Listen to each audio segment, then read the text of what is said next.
Halo semuanya, berjumpa kembali bersama saya Stefanus Eko Wahyudi. Pada video kali ini saya akan membahas tentang image di dalam multimedia. Image merupakan salah satu elemen dari multimedia yang sangat penting dan sangat bermanfaat karena seperti yang kita dengar dari pepatah, pictures speaks more than a thousand words ya. Jadi hanya dengan sebuah gambar ini bisa merefleksikan ribuan kata-kata. Nah, sebagai outline dari presentasi saya, yang pertama adalah beberapa tips yang ingin saya sampaikan pada saat kita ingin membuat multimedia image. Kemudian yang kedua, saya akan membahas tentang bitmap. Dan yang ketiga, saya akan membahas tentang vektor. Ya, ada beberapa tips yang bisa diterapkan apabila kita ingin membuat sebuah multimedia image. Yaitu yang pertama adalah kita perlu terlebih dahulu mempersiapkan apa yang dibuat melalui misalkan aja flowcharts dan storyboards, terutama apabila nanti project yang kita lakukan ini dikerjakan bersama-sama dengan beberapa orang sekaligus. Yang kedua, kita perlu mengorganize berbagai tools yang kita pakai, apakah itu Adobe Photoshop, kameranya, dan sebagainya. Nah, selain itu satu tips yang perlu untuk diperhatikan adalah sebagai graphic designer, bahkan juga dengan programmer, maka disarankan kita dapat memiliki lebih dari satu monitor karena untuk graphic design ini akan sangat membutuhkan area-area dari layar yang cukup besar. Ya, dengan menggunakan multiple monitor maka proses penggambaran, proses desain itu akan jauh lebih mudah. Demikian juga hal ini berlaku untuk programmer ya. Jadi buat kalian para programmer, apabila memungkinkan juga bisa dibeli monitor tambahan supaya memudahkan kita melihat code maupun preview dari hasilnya. Nah, kalau kita lihat dari tipe-tipenya, maka kita lihat ada dua hal, yaitu bitmaps dan vector drawn graphic. Saya akan bahas satu persatu, dimulai dari yang bitmap terlebih dahulu. Yang pertama adalah bitmap, ya, di mana bitmap ini merupakan berasal dari kata bit dan map, ya. Bit ini merupakan salah satu elemen yang paling simple di dalam sebuah gambar, yaitu terdiri dari 2 digit.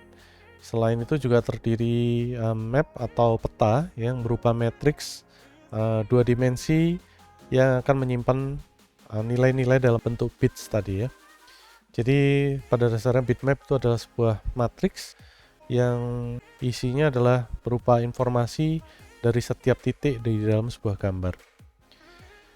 Nah, bitmap sendiri juga seringkali kita sebut sebagai pane graphic atau raster. Ya, di mana bitmap ini terdiri dari individual dots atau elemen dari layar yang kita sebut dengan pixel. Bitmap dapat memiliki berbagai variasi bit maupun color depth ya, atau kedalaman warna. Pada gambar kita lihat bit depth untuk 1 bit, maka jumlah warna yang dimungkinkan adalah 2 warna.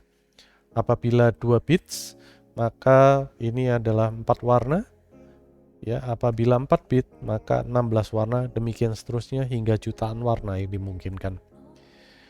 Bitmap atau raster ini sangat cocok ya untuk sebuah gambar yang sangat fotorealistis ya, termasuk di antara tentu saja foto, dan juga untuk gambar yang sangat kompleks, sangat detail. Di mana kita bisa mendapatkan bitmap? Salah satu sumber yang bisa kita dapatkan itu adalah melalui clip art, di mana clip art ini merupakan kumpulan dari gambar-gambar, foto, dan sebagainya. Clip art merupakan alternatif yang sangat populer untuk para pengguna yang mungkin punya keterbatasan dalam membuat sendiri image yang dibutuhkan. Sebelum-sebelumnya clip art bisa kita dapatkan dalam bentuk CD-ROM, namun saat ini sudah banyak website maupun platform-platform yang lain yang menyediakan akses yang lebih mudah. Selain dari clip art, kita juga bisa membuat sendiri foto atau image yang kita inginkan, ya. Dimana apabila kita punya kamera, yang mana sekarang rata-rata dari kita punya kamera ya, sebagus apapun, sejelek apapun, kita pasti punya kamera dari handphone atau smartphone yang kita pegang sehari-hari. Namun apabila kita ingin menghasilkan gambar dengan kualitas yang sangat baik, tentu kita perlu meng-hire photographers ya, atau menyewa fotografer, dan juga apabila dibutuhkan nyewa model yang nantinya tampil di foto kita. Nah, selain itu kita juga bisa melakukan proses lain, misalkan aja melalui screen capture yang kemudian nanti bisa kita edit lagi. Ada beberapa software yang sangat populer untuk screen capture, antara lain Snagit dan juga Camtasia dari TechSmith. Selain itu, apabila kita menggunakan Mac, maka software atau fungsi screen capture sudah tersedia built-in, ya, tinggal kita gunakan command C4. Selain itu di Windows juga sudah tersedia fitur snipping. Alternatif lain untuk mendapatkan gambar atau bitmap itu melalui proses scan, ya. Apabila kita punya scanner, kita bisa mengambil poster untuk kemudian kita digitasi melalui scanner untuk dimasukkan ke dalam komputer kita.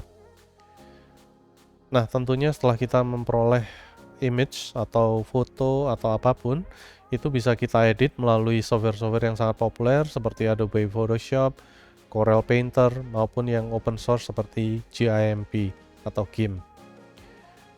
Nah, untuk proses editing sendiri bisa kita lakukan untuk berbagai hal, antara lain untuk memperbaiki atau menggabungkan beberapa gambar sekaligus.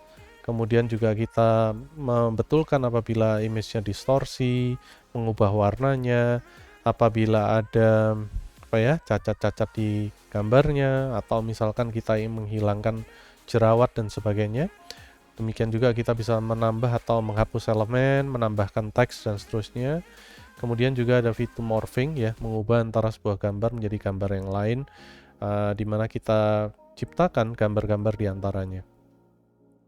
Ini adalah contoh composite image, jadi sebuah foto pantai yang digabungkan dengan foto gajah dan digabungkan dengan foto manusia, ya, sehingga menghasilkan sebuah gambar komposit yang membuat sebuah realitas yang tersendiri, ya. Ini adalah contoh morphing dari salah satu video dari penyanyi yang sangat-sangat legendaris yang sudah berpulang, yaitu Michael Jackson, di videonya Black or White. Ini salah satu video yang menampilkan proses morphing yang betul-betul mendunia, ya, sehingga orang tidak terpikir, oh bisa ya seperti ini. Dari sini kita lihat sebuah gambar yang beralih progresif, ya, dari kiri atas hingga ke kanan bawah. Ya, silakan aja, mungkin apabila ingin tahu bisa mencari video Michael Jackson Black or White di YouTube. Nah, ini adalah contoh gambar vektor, ya, di mana vektor ini sendiri merupakan line, ya, atau garis yang dideskripsikan dari dua buah titik, ya, titik awal dan titik akhir, di mana selain itu kita juga bisa menambahkan elemen seperti kelengkungan, warna dari garisnya dan seterusnya. Nah, vektor ini sendiri dibuat dengan menggunakan koordinat Cartesian, di mana ini adalah merupakan representasi secara matematis perpaduan antara X, Y, dan Z. Nah, kapan kita menggunakan vektor, kapan kita menggunakan bitmap, ya, di mana vektor ini sebetulnya menggunakan memori yang lebih sedikit. Salah satu keuntungan dari vektor, apabila dia diperbesar maka tidak akan pecah. Namun demikian, vektor sendiri mungkin akan sulit untuk digunakan apabila sebuah gambar itu memuat hal-hal yang sangat detail seperti foto, ya, sehingga untuk foto itu mungkin lebih cocok apabila kita menggunakan bitmap, ya. Cuman salah satu kerugian yang merupakan kebalikan dari keuntungan dari vektor, maka untuk image dengan model bitmap ini akan rentan sekali terhadap pembesaran dari sebuah gambar, ya, sehingga kalau kita besarkan biasanya gambar pecah. Nah, bitmap ini bisa kita ubah menjadi vektor dengan menggunakan fitur auto tracing, tapi sekali lagi tentunya akan banyak detail yang sangat loss. Contoh lagi image, ini adalah image yang dihasilkan dari software-software 3D, ya, 3D modeling and animation software seperti 3D Studio Max, Maya, dan seterusnya, ya, yang sudah sangat populer. Bahkan kita sudah sering saksikan film-film yang besar dari perusahaan seperti DreamWorks maupun studio yang lain seperti Pixar, ya. Ini adalah contoh di mana kita membuat pad gitu atau garis, di mana pad ini nanti bisa kita putar maupun kita berikan dimensi ketiga berupa ketebalan, atau kita sebut dengan extrusion dan juga layering. Ini adalah contoh 3D model yang sudah dilakukan proses render atau dengan memperhitungkan pencahayaan, refleksi, refraksi, dan sebagainya, sehingga menghasilkan gambar yang sangat realistis. Oke, sebagai kesimpulan, jadi ada beberapa cara untuk mendapatkan image ya. Jadi mulai dari kita membuat sendiri atau mendapatkan dari berbagai sumber, di mana kita juga dimungkinkan mengedit gambar-gambar yang sudah kita dapatkan tadi.